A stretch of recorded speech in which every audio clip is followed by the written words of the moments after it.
Hello, everybody. Michael David Odog. Well, listen, today I'm going to anchor your faith and strengthen your vision and your sense of calling because God is speaking. But the reason why too many people do not hear him, it's because they have other voices competing for the voice of God.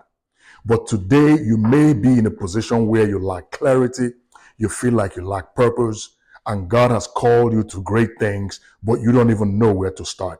Today, this video is for you. So I want you to stick with me for the next 15 minutes. I'm going to take you through three basic steps that will show you who you are, what God has called you to do, and set you on the track to fulfilling and accomplishing God's vision for your life.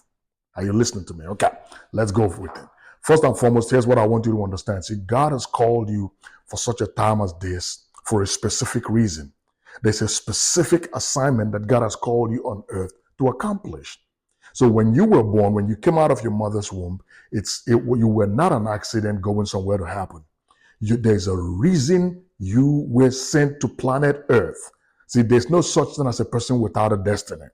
There's no such thing as a person without a divine plan. And that divine plan demands clarity. It demands identity. And it demands you knowing, having a sense of purpose and a sense of direction. So today, let's begin.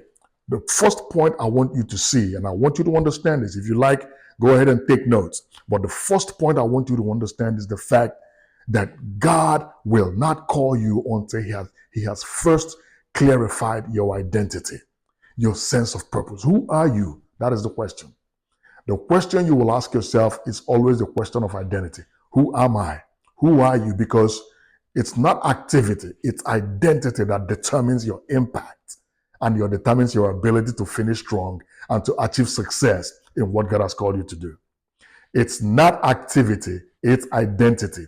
So God will answer that question first for you. Every time he calls you with an assignment, the first question he will answer is the question of identity. Because you have to know who you are before you can go out and tell the world what God has called you to do.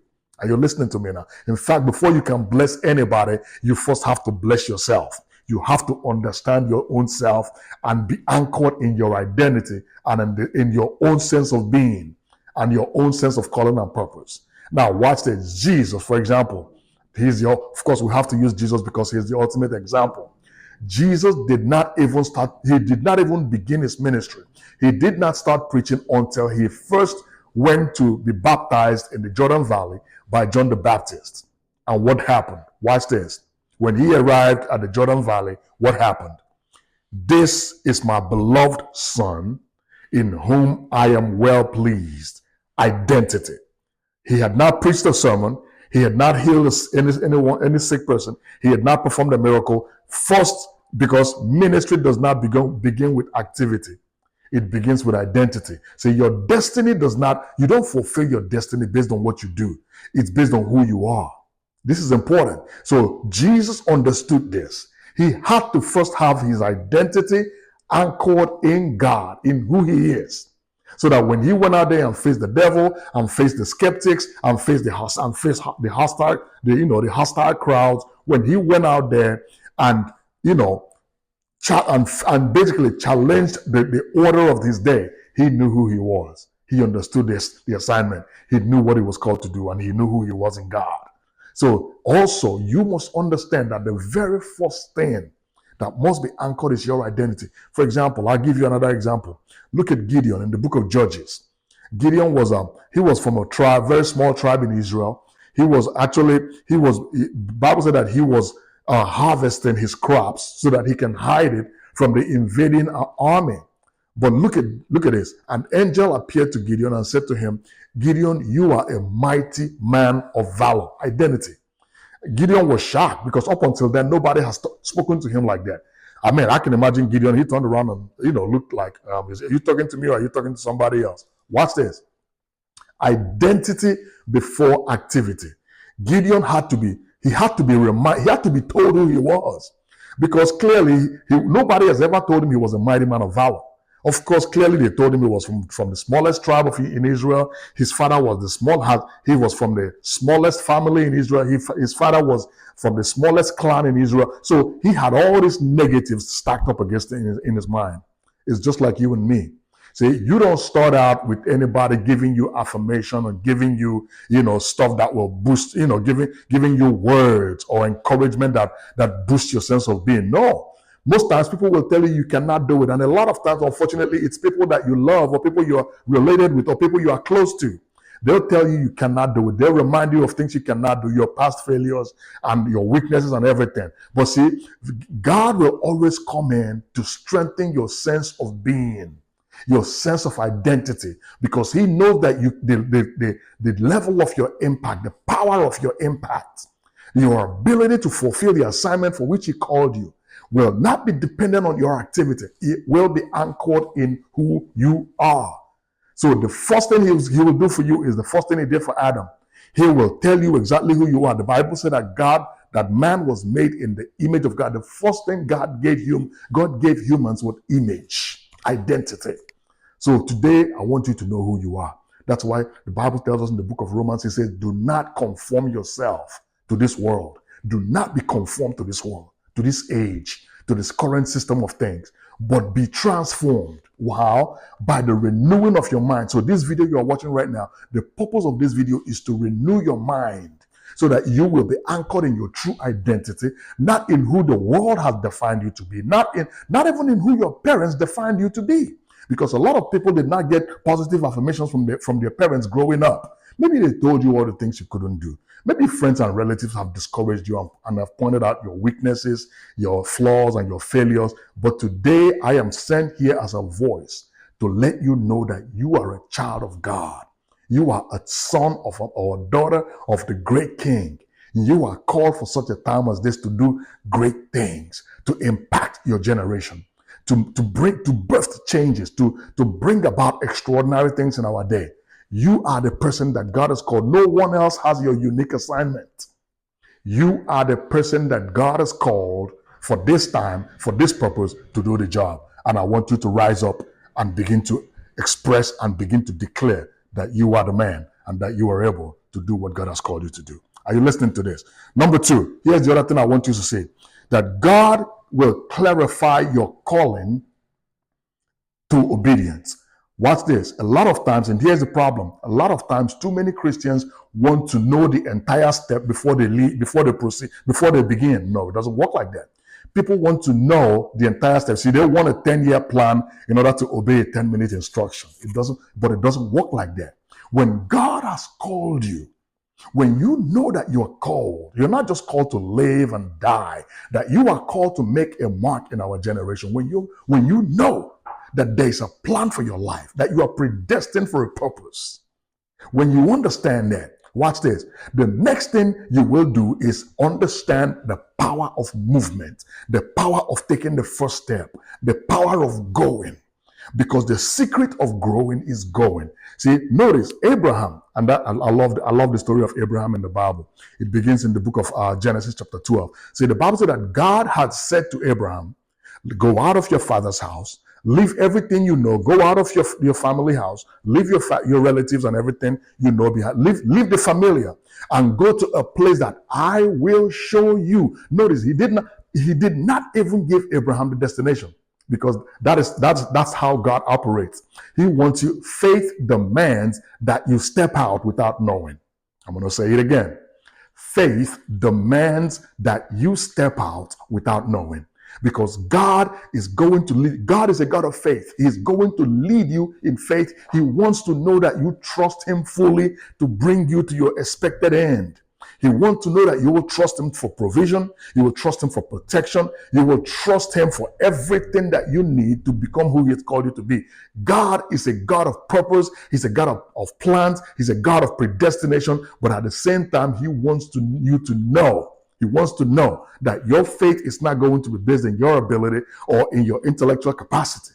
That your faith will not be based on your ability to make analysis. It will be based simply on the simple trust of knowing that if God has called me, I've got to take the first step in order to get to my destination. And clarity comes to obedience. See, because a lot of times the reason why most people are stuck in the same place and never move is because they want everything to be told them before they proceed. But no, clarity does not come from analysis. Clarity, and here's the thing, here's the other thing. It's called analysis paralysis, okay? Clarity does not come from that. Clarity happens the moment you obey. It is through obedience. As you step out, through obedience, in your obedience, God will show you the next step he wants you to take. And here's the thing. Remember Peter? Remember that man called Peter in the Bible, in the New Testament? Remember that Jesus told him to step out of the boat? Okay, and what happened? There were 12, at least there were 12 of them in that boat, because everywhere Jesus went, at least the 12 were with him, the 12 apostles. But Peter was the only one. The Bible said they were all afraid.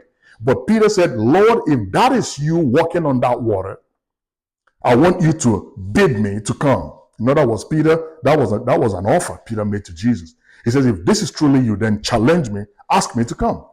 And Jesus, one word, come. Peter stepped out of the boat. He did not sit there and analyze it.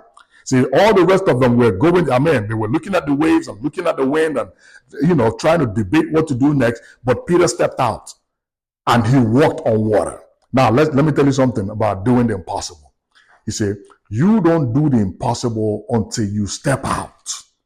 Okay? When you step out in faith, not in analysis, once God has spoken, because obedience, clarity comes to obedience. See, obedience is everything with God. Okay, analysis sometimes can be a deal breaker with God, because the moment your brain kicks in and it begins to analyze and to debate, then you open the door for the enemy and for people to discourage you and talk you out of what God has called you to do. And I want you to understand this, because it is very important. See, God is calling you for a time like this. What are you going to do? Are you going to sit still and allow the world to rob you of your destiny, your purpose, your calling? Are you going to just sit still and say, okay, well, I don't know, I'm not going to move until God tells me everything I'm supposed to do? No. He gives you one instruction, and the instruction is just enough to get you on your way, to get you started, to get you moving. Be like Abraham. Step out in faith. Step out without fully knowing. God said to Abraham, I'm going to go to a place that I'm going to show you. Abraham had no question. He obeyed. And as he went, notice, as he went, clarity came. And Abraham began to understand that he was called to something, to a greater purpose, to something even greater than his wildest dreams. And I'm going to tell you, my friend, what God has called you to do is great. You don't even know how great you are. You don't even know how powerful, how mighty your calling is, because you're trying to understand everything before you take the first step. But God does not work like that.